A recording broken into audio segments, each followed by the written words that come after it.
Assalamualaikum warahmatullahi wabarakatuh. Perkenalkan, saya Fatmawati Ibrahim SSTMK. Saya merupakan salah satu dosen program studi Diploma 3 Kebidanan, jurusan Kebidanan Poltekkes Kemenkes Gorontalo, NIDN 40030677703. Mata kuliah yang pernah saya ampuh adalah Asuhan Kebidanan Kehamilan, Asuhan Kebidanan Persalinan dan Bayi Baru Lahir, Kesehatan Perempuan dan Keluarga Berencana, Praktik Klinik Kebidanan 2, Praktik Klinik Kebidanan 3, Praktik Kebidanan Komunitas, dan LTA. Video ini saya buat untuk memenuhi instrumen pernyataan diri dosen unjuk kerja Tridharma Perguruan Tinggi atau PDD UKT-PT bidang pengajaran. Pada kesempatan ini, saya akan menyampaikan mata kuliah yang saya ampuh pada semester 4, yaitu mata kuliah promosi kesehatan. Bobot SKS pada mata kuliah ini sebanyak 3 SKS praktikum yang diampuh oleh beberapa orang dosen atau tim teaching. Capaian pembelajaran mata kuliah. Yang pertama, mahasiswa mampu menerapkan asuhan kebidanan kesehatan perempuan dan keluarga berencana termasuk dengan masalah diabetes mellitus.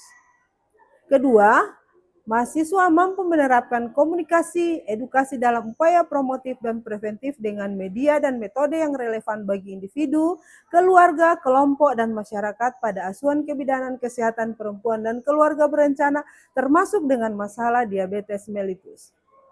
Yang ketiga, mahasiswa mampu mengidentifikasi promosi kesehatan dalam deteksi dini komplikasi atau penyimpangan, penanganan awal kegawat daruratan, dan rujukan pada kasus asuhan kebidanan maternal dan neonatal termasuk dengan masalah diabetes mellitus. Adapun materi pembelajaran atau bahan kajian pada mata kuliah ini yaitu yang pertama konsep promosi kesehatan dalam pelayanan kebidanan CPMK 1, yang kedua model dan nilai promosi kesehatan pada kasus kebidanan CPMK 1, ketiga sasaran dan strategi pendekatan promosi kesehatan pada siklus hidup perempuan CPMK 1, keempat, media promosi kesehatan sesuai karakteristik sasaran termasuk dengan masalah diabetes mellitus CPMK 2. Kelima, perencanaan, pelaksanaan, dan evaluasi promosi kesehatan dalam ruang lingkup kebidanan termasuk dengan masalah DM CPMK 3. Selanjutnya yang keenam, promosi kesehatan dalam deteksi dini komplikasi maternal dan neonatal termasuk dengan masalah DM CPMK 2 dan 3. Yang ketujuh, promosi kesehatan dalam penanganan awal kegawat daruratan CPMK 2 dan CPMK 3.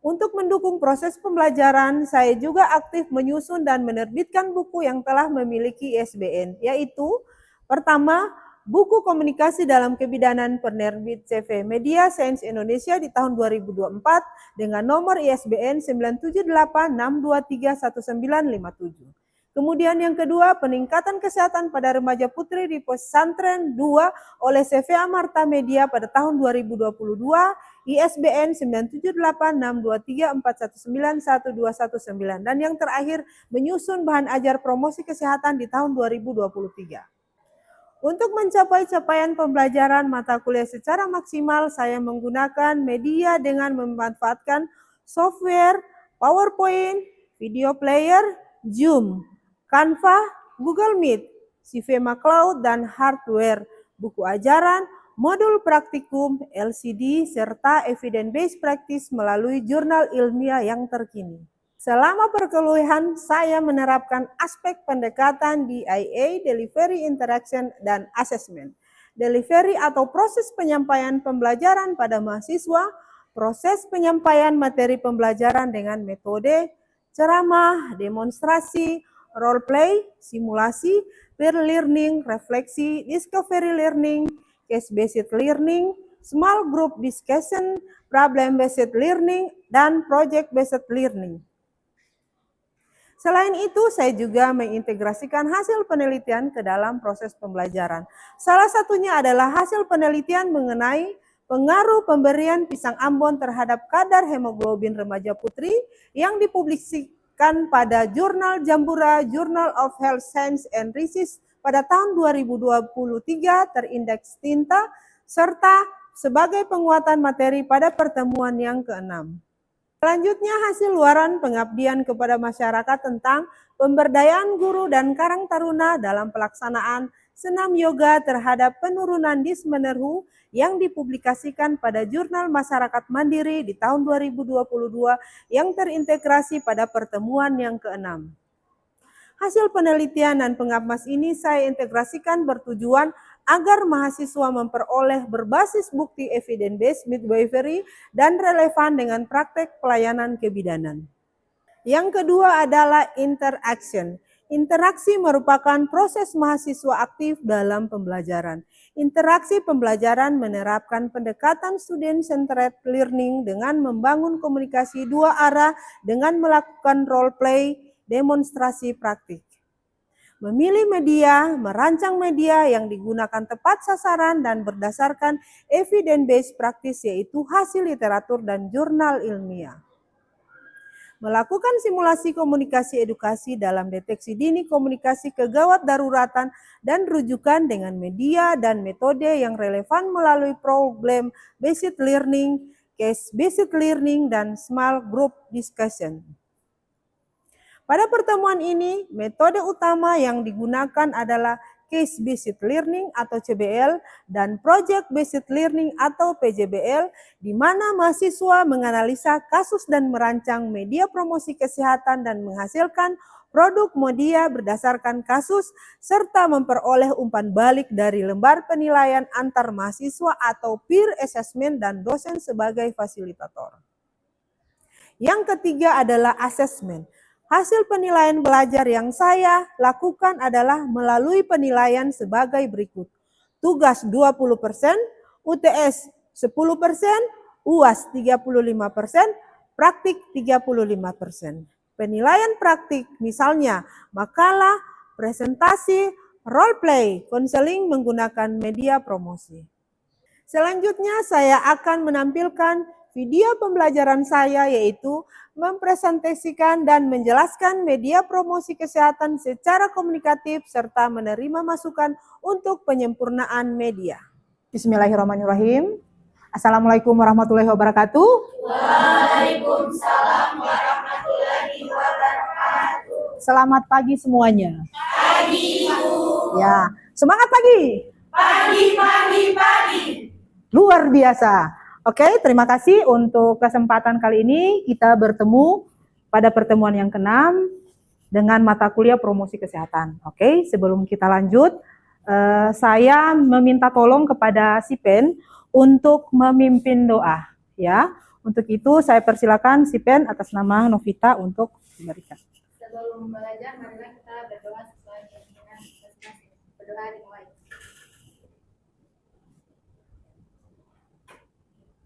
Berdoa selesai. Oke, selanjutnya saya akan mengecek kehadiran mahasiswa semua. Ya, saya ambil absen ya, bisa ya? Hadir semua ini? Oke, hadir. Atas nama Novita Mohi hadir? Hadir, oke. Selanjutnya, oke, sebelum kita masuk pada inti materi dari promosi kesehatan, saya ingin mengecek ya. Kira-kira ada yang tahu apa itu promosi kesehatan? Silakan. Berdiri perkenalkan nama biar teman-teman juga tahu. Baik, perkenalkan nama saya Aditya Sagaf. Di sini saya akan menjelaskan apa itu tujuan dari promosi kesehatan itu. Promosi kesehatan itu memberikan informasi kesehatan kepada masyarakat tentang cara mencegah penyakit. Begitu Ibu, terima kasih. Oke, kita berikan aplaus kepada teman yang sudah menjawab. Jadi pada intinya promosi kesehatan itu memberikan informasi ke masyarakat luas atau masyarakat sekelompok, memberikan informasi dari yang mereka tidak tahu menjadi tahu, dari mereka yang tidak melakukan bisa melakukan. Oke. Selanjutnya ada yang tahu media-media apa yang harus digunakan saat melakukan promosi kesehatan atau KIE atau penyuluhan? Kira-kira media apa yang bisa digunakan? Ada yang tahu? Silakan. Media-media, silakan berdiri. Sebut namanya siapa? Baik, perkenalkan nama saya Agnesia Karamoy. Prilly Agnesia Karamoy, silakan. Jadi media apa saja yang digunakan untuk promosi kesehatan yaitu ada Leaflet, kemudian dan poster. leaflet, booklet, dan poster. Oke, silakan duduk. Ada yang mau tambahkan jawabannya? Silakan berdiri. Nama? Adapun nama Hilary Ahmad, adapun media edukasi untuk penyuluhan itu seperti video singkat, sehat dan juga terbalik. Bentar, video. Oke, terima kasih untuk jawaban semua. Benar ya? Oke, adik-adik semuanya, untuk saat ini kita masuk pada materi tentang penyusunan program promosi kesehatan pada remaja putri dengan anemia dan dysmenorrhea. Jadi materi ini merupakan bagian dari praktikum promosi kesehatan yang bertujuan agar mahasiswa tidak hanya memahami teori tapi bisa melakukan praktikum. Contohnya memberikan penyuluhan kepada masyarakat, masyarakat secara umum atau secara kelompok. Kemudian apa-apa saja yang harus kita ketahui ya.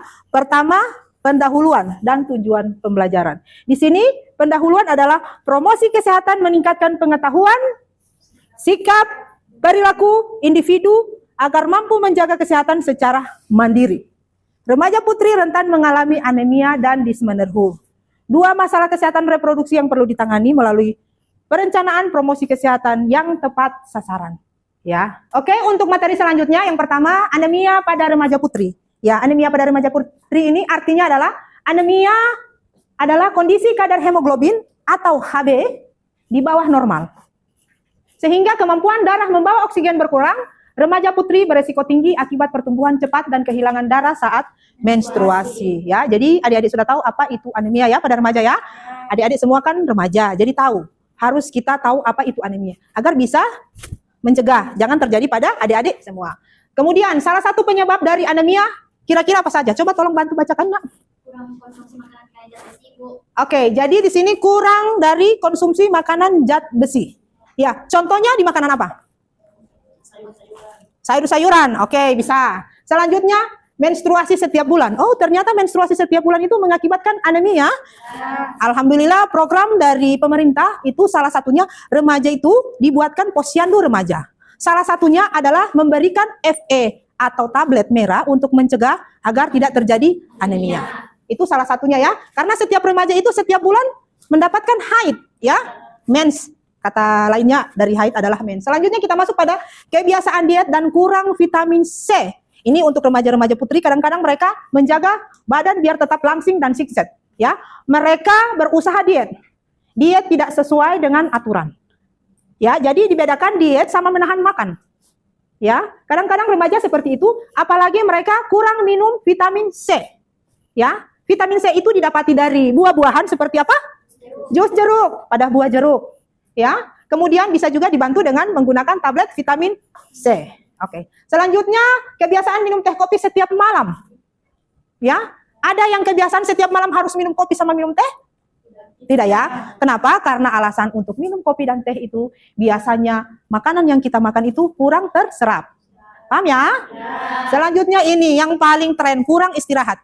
Kurang istirahat di sini salah satunya itu bergadang. Bergadang menggunakan HP, gadget, ya, tidak melihat waktu, keasikan scroll-scroll TikTok, scroll-scroll Instagram sama FB. Sudah ya, jadi kalian sudah tahu ya pengertian dari anemia remaja, kemudian salah satu penyebab atau beberapa faktor penyebab dari anemia terjadi. Oke, kita lanjut ya. Sebagai calon-calon bidan, menurut adik-adik semua, apakah memberi obat solusinya bisa mencegah anemia? Iya. Kira-kira kenapa? Karena kalau hanya mengkonsumsi obat dapat menjamin mencegah anemia pada remaja. Oke, terima kasih jawabannya. Jadi untuk pencegahan ini tidak hanya minum obat. Jadi ada beberapa faktor yang bisa penyebab mengurangi anemia. Salah satunya ini ya, kurang konsumsi makanan zat besi berarti kita harus meningkatkan zat besi. Kemudian menstruasi setiap bulan berarti kita harus minum tablet tambah darah sesuai program yang di sekolah dilakukan. Posyandu remaja sering dilakukan di setiap desa dan setiap bulan. Kemudian kebiasaan diet dan kurang minum vitamin C ya. Jadi pada prinsipnya untuk mencegah anemia itu bukan hanya minum obat saja, ada beberapa yang harus kita lakukan. Salah satunya makan makanan yang bergizi. Kemudian paling utama adalah istirahat yang cukup, kurangi bergadang. Oke, paham ya? Oke. Selanjutnya kita masuk pada gejala dan dampak anemia. Saya mohon bantuan Novita untuk membacakan, silakan berdiri. Baik, adapun gejala anemia itu pertama ada cepat lelah atau pusing, wajah kamu tampak pucat atau mengantuk, kurang fokus saat belajar. Oke, itu untuk gejala anemianya. Barangkali bisa bantu Ibu untuk dampak dari anemia ini apa? Silakan. Yang pertama menurunnya daya tahan tubuh, yang kedua menurunnya prestasi belajar, yang ketiga risiko gangguan kesehatan reproduksi, dan yang terakhir risiko komplikasi kehamilan di masa depan. Ya. Jadi untuk anemia ini ada pencegahannya, ya. Salah satu pencegahannya bisa bantu apa saja yang bisa dicegah untuk anemia ini. Silakan, ya. Silakan. Baik, untuk pencegahannya yang pertama itu ada konsumsi tablet tambah darah, yang kedua makan makanan bergizi, zat besi dan vitamin C. Yang ketiga ada kurangi teh atau kopi setelah makan, dan yang terakhir istirahat yang cukup. Oke, itu adalah jawaban-jawaban teman-teman kalian yang pas ya. Pada prinsipnya untuk gejala anemia ini paling sering kita ketemu pada remaja-remaja putri itu sering ngantuk di kelas. Mengakibatkan kurang konsentrasi dan nilai akademiknya akan turun. Selanjutnya dampaknya ternyata luas, besar. Ya, salah satunya ini menurunnya prestasi belajar, risiko gangguan kesehatan reproduksi. Ya, karena setiap remaja itu mempunyai reproduksi. Untuk itu harus dijaga sejak dini, sejak remaja harus dijaga. Kemudian ada juga beberapa cara untuk mencegah. Untuk mencegah anemia di sini banyak ya. Salah satunya adalah konsumsi tablet tambah darah, makanan bergizi tinggi, zat besi, kemudian vitamin C, kemudian kurangi teh, kopi, dan gula. Selanjutnya adalah istirahat yang cukup. Oke, untuk materi ini alhamdulillah saya sudah pernah melakukan penelitian tentang buah pisang. Ternyata penelitian ini pisang Ambon salah satunya untuk mengurangi anemia. Ya, saya melakukan ini diberikan pada remaja putri dan terjadi peningkatan HB dari remaja putri. Jadi mereka mengkonsumsi pisang Ambon ini diberikan selama 12 hari secara berturut-turut diberikan 2 buah. Ya, alhamdulillah rata-rata kenaikan kadar hemoglobin remaja itu meningkat jadi 1,7%. Ya, jadi tidak secara langsung kenaikan HB itu naik secara statistik. Ya. Kemudian kita masuk pada materi yang kedua tentang dysmenorrhea pada remaja putri.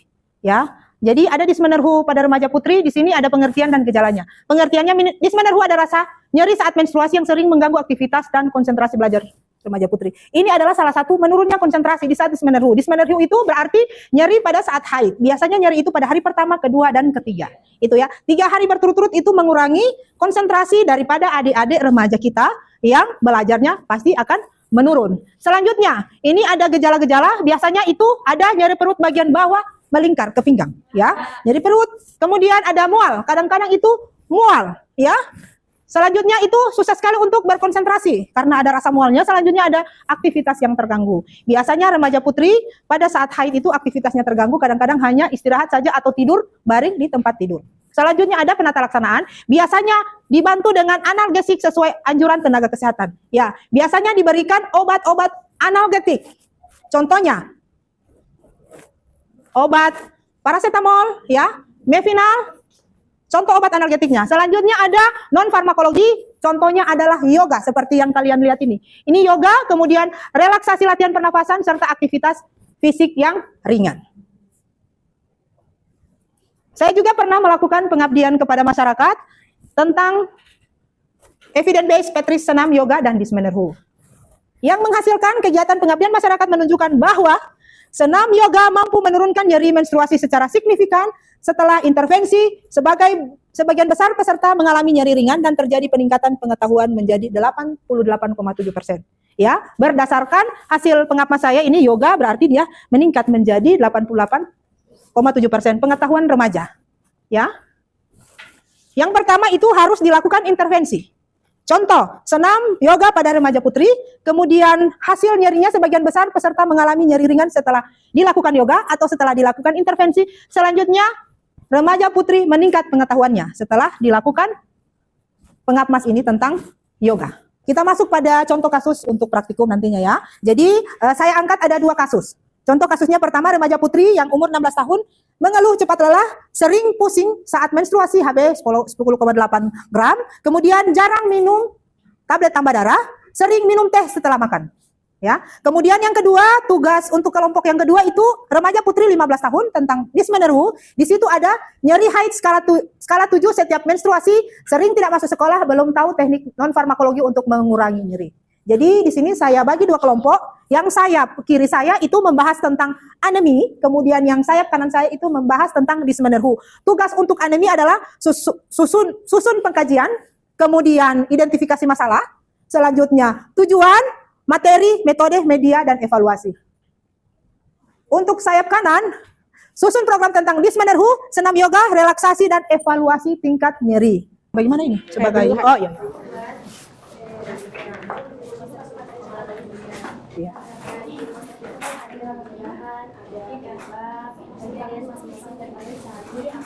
kemudian baru 1 orang baru habis itu kita bagi lagi siapa yang menjadi ampas sampai siapa yang menjadi bidan, siapa yang menjadi. Oke, di sini ada yang jadi sebagai bidan desanya ada ya? Oke, jadi bidan desa. Jadi ini sebagai remaja putri yang kasus tentang apa ya? Dysmenorrhea. Oke, jadi kelompok sini untuk kasus dysmenorrhea, kalau di sebelah untuk kasus anemia. Kira-kira sudah selesai diskusinya? Sudah menghasilkan? Sudah ada ya? Sudah dapat ya? Oke. Untuk kelompok anemia bagaimana? Sudah selesai diskusinya? Ya, oke. Oke, untuk itu, untuk kedua kelompok sudah selesai melakukan diskusi dan sudah mendapatkan hasil. Jadi, kalau kelompok anemia ini menggunakan apa ya? Media poster. Jadi, untuk adik Intan melakukan kelompok anemia, melakukan role play. Jadi satu orang menjadi bidan, kemudian yang satunya menjadi remaja yang kasus tentang anemia. Jadi sebagai bidan memberikan konseling penyuluhan menggunakan poster ya, poster. Selanjutnya juga untuk kelompok dysmenorrhea, satu orang menjadi bidan desa dan yang lainnya menjadi remaja yang ada keluhan dysmenorrhea. Jadi siapa kelompok mana yang akan mulai melakukan praktek tentang penyuluhan dari masing-masing kasus yang diangkat? Silakan. Baik, terima kasih atas waktunya Ibu. Sebelumnya perkenalkan, saya Intan Nureni Sumaga dari kelompok 1. Jadi di sini kelompok 1 akan melakukan role mengenai penyuluhan, yaitu tentang penyuluhan. Jadi nanti saya sendiri sebagai bidan dan teman-teman yang lain itu menjadi remaja yang anemia. Nah, di sini kami menggunakan media kami yaitu ada poster. Nah, di poster sebelum kita masuk di penyuluhan saya jelaskan dulu. Jadi di poster ini kami mengambil materinya ada pengertian, kemudian gejala, penyebab, dan cara mengatasi anemia tersebut. Oke. Langsung saja kita masuk di role play. Baik, assalamualaikum warahmatullahi wabarakatuh. Selamat pagi adik-adik. Selamat pagi. Oke, baik adik-adik, di sini perkenalkan saya sebagai bidan Intan. Nah, kali ini saya akan mempromosikan media poster yaitu tentang anemia. Nah, sebelumnya di sini adik-adik ada yang tahu apa itu anemia? Ada yang bisa bantu saya apa itu anemia? Ya, silakan. Silakan. Keisha, bisa dibantu? bisa bantu jawab tentang anemia. Boleh juga duduk, nggak apa-apa. Jadi anemia adalah kondisi ketika tubuh kekurangan sel darah merah yang sehat atau kadar hemoglobin dalam darah terlalu rendah. Oke, baik, terima kasih jawabannya sudah pas ya. Nah, jadi saya jelaskan kembali ya adik-adik. Jadi anemia adalah kondisi ketika tubuh kekurangan sel darah merah atau hemoglobin sehingga oksigen tidak dapat diedarkan ke seluruh tubuh dengan optimal. Nah, anemia ini ada beberapa gejalanya. Yang pertama yaitu sering merasa mudah lelah, lemas, dan letih. Kemudian yang kedua, kalau misalkan duduk lama-lama pada saat berdiri biasanya matanya berkunang-kunang. Yang ketiga, wajah tampak pucat. Kemudian jantung berdebar kencang, dan yang terakhir nafsu makan menurun. Nah, kenapa sih bisa terjadi anemia? Jadi penyebab dari anemia ini yang pertama kurang asupan zat besi dari makanan sehari-hari. Nah, contoh makanan yang mengandung zat besi itu yaitu ada hewani dan nabati. Nah, hewani itu misalnya ikan, telur, hati ayam, dan daging. Sedangkan kalau yang nabati itu contohnya ada tahu tempe, kemudian ada sayur hijau, contohnya sayur bayam atau sayur kangkung, dan yang terakhir itu ada buah-buahan, yaitu buah-buahan yang mengandung vitamin C atau contohnya buah jeruk. Nah, kemudian bagaimana sih cara kita mencegah dan mengatasi anemia ini? Nah, yang pertama yaitu kita harus makan makanan kaya zat besi, kemudian konsumsi vitamin C untuk membantu penyerapan zat besi. Yang terakhir, minum tablet tambah darah sesuai anjuran. Nah, kalau mau minum tablet tambah darah itu diminum pada saat malam hari sebelum tidur agar tidak ada efek sampingnya. Kemudian kalau mau minum tablet tambah darah jangan diminum sekalian dengan kopi atau teh. Oke, baik, mungkin itu saja yang bisa saya jelaskan. Dari adik-adik ada yang ingin ditanyakan atau mungkin bisa ditambahkan. Terima kasih. Oke, untuk kelompok anemia sudah melakukan penyuluhan menggunakan lembar poster. Selanjutnya kita masuk pada kelompok dysmenorrhea menggunakan media poster juga. Dipersilakan. Jadi satu menjadi seorang bidan, kemudian yang lainnya menjadi seorang remaja putri. Sebelumnya perkenalkan, nama saya Miatoi dari kelompok 2. Di sini materinya ada dysmenorrhea pada remaja. Apakah dari teman-teman ada yang sudah mengetahui apa itu dysmenorrhea? Jadi dysmenorrhea adalah nyeri saat menstruasi yang disebabkan oleh kontraksi rahim untuk meluluhkan dinding rahim. Penyebabnya ada beberapa. Yang pertama ada stres, kecemasan, kelelahan, kurang tidur, serta pola makan yang tidak sehat. Adapun gejalanya, yang pertama nyeri atau kram di perut bagian bawah. Yang kedua nyeri menjalar ke pinggang sampai ke punggung, mual atau muntah, pusing atau sakit kepala, dan mudah lelah. Bagaimana cara mengatasinya? Yang pertama kompres air hangat. Kompres pakai air hangat selama 15 sampai 20 menit. Yang kedua ada minum air putih yang cukup, minimal 8 gelas per hari. Yang ketiga olahraga ringan seperti jalan kaki, yoga, dan peregangan. Dan yang terakhir konsumsi makanan bergizi seperti sayur, buah, dan kacang-kacangan. Ya, oke. Terima kasih. Silakan duduk untuk kelompok Dismenerhu. Oke, untuk kesempatan kali ini sudah selesai melakukan praktikum, memberikan penyuluhan atau konseling terkait kasus-kasus yang sudah diberikan tadi. Sekarang dari kedua kelompok ini barangkali ada masukan dari kelompok Dismenerhu ke anemia atau dari anemia ke Dismenerhu. Ada mungkin dari kelompok anemia untuk saran kepada grup Dismenerhu atau masukan atau koreksi seperti apa atau tambahan. Ya, dipersilakan untuk kelompok anemia. Baik, izin Ibu, sedikit tambahan untuk kelompok Dismenerhu. Mungkin tadi pada saat penjelasannya, kalian tidak terlalu menunjukkan poster media posternya, sehingga beberapa audiens itu masih ada yang kelihatan bingung. Kemudian tidak melakukan sesi tanya jawab juga dan tidak ada evaluasinya. Satu lagi, pada saat yang pertama tadi, untuk penyampaian materinya masih lebih sering membaca di posternya. Terima kasih. Oke, itu masukan dari grup anemi ke Dismenerhu. Silakan, saya berikan kesempatan untuk barangkali ada masukan ke kelompok anemi, dipersilakan. Jadi sedikit masukan dari saya untuk kelompok anemi itu untuk materinya bisa penjelasannya itu diperlambat sedikit karena kan pendengarnya atau remajanya juga akan kurang memahami apa yang sudah dijelaskan dari materi. Terima kasih. Oke, terima kasih untuk grup Dismenerhu. Oke, untuk praktik kita saat ini sudah selesai dan kita kembali ke kelompok besar ya. Tidak apa-apa posisi juga seperti ini, tidak perlu kita berubah posisi. Kita lanjut ya, masuk pada kuis. Ya, bisa ya diberikan kuis. Saya memberikan kuis ini dari setiap kelompok boleh, bukan kelompok. Jadi setiap mahasiswa boleh ya menjawab. Ini ada kuis, ada satu kuis. Bisa dicatat, boleh juga kalau bisa didengar, bisa dihafal, boleh. Kuisnya yaitu, sebutkan 5 komponen yang harus ada dalam penyusunan program promosi kesehatan. 5 komponen. Kira-kira apa saja di 5 komponen itu? Ini kuis ya, silakan angkat tangan. Oke. Baik, 5 komponen tersebut ada yang pertama tujuan promosi kesehatan, yang kedua sasaran promosi kesehatan, yang ketiga ada isi atau materi, yang keempat ada metode promosi, dan yang terakhir ada media promosi. Oke, jadi terima kasih ya. Kuis sudah dijawab oleh Juriati Ibu. Jadi 5 komponen dia sudah jelaskan semuanya ya. Satu kuis lagi ya saya tambahkan. Oke, yang pertanyaannya, media-media apakah yang bisa digunakan saat melakukan promosi kesehatan atau melakukan konseling?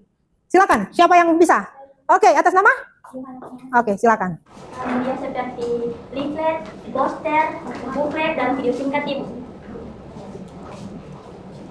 Oke, selanjutnya saya akan menyimpulkan dari 2 kuis tadi. Itu yang pertama itu tujuan promosi kesehatan. Tujuannya itu tersampaikan atau tidak? Itu maksudnya ya. Jadi kita punya tujuan, memberikan konseling itu harus punya tujuan. Salah satunya sasaran akhir atau perubahan yang ingin dicapai. Ya, jadi dari yang tidak tahu menjadi tahu. Tujuan kita harus mereka tahu. Yang kedua, sasaran dari promosi kesehatan. Siapakah sasaran kita? Sesuai kasus yang kita dapati itu adalah sasaran pada remaja putri. Kemudian isi atau materi. Ingat, setiap melakukan penyuluhan harus sesuai dengan isi, judul, semua dari materi ya. Kalau ingin melakukan promosi kesehatan tentang anemi, berarti materinya isinya tentang anemi. Begitu juga kalau tentang penyuluhan tentang Dismenerhu, isinya harus tentang Dismenerhu. Kemudian harus menggunakan promosi, harus menggunakan apa? Media. Salah satunya poster yang adik-adik sudah gunakan. Jadi memberikan penyuluhan atau konseling itu harus ada alat bantu. Contohnya poster, lembar balik, leaflet, video. Bisa juga menggunakan ini TikTok. Ya, Instagram, FB juga bisa. Kemudian ini beberapa media sudah lebih berkembang lagi, informasi-informasi yang didapati bukan hanya melalui TV saja, bukan melalui Instagram saja, tapi ada beberapa media-media yang bisa menggunakan, contohnya menggunakan media aplikasi atau sudah canggih sekarang yaitu tentang AI. Selanjutnya saya berikan kesimpulan untuk materi pertemuan yang ke-6 untuk saat ini, yaitu kesimpulannya keberhasilan promosi kesehatan tidak hanya ditentukan oleh materi yang disampaikan, tetapi juga ada perencanaan yang baik, kemudian menggunakan media yang menarik dan baik. Selanjutnya, metode yang tepat dan kemampuan tenaga kesehatan dalam berkomunikasi pada sasaran. Untuk itu, semoga saya berharap melalui materi ini bisa bermanfaat dalam meningkatkan kompetensi sebagai calon bidan yang profesional. Amin. Terima kasih. Semoga kita ketemu lagi untuk pertemuan yang ke-7. Terima kasih. Wassalamualaikum warahmatullahi wabarakatuh.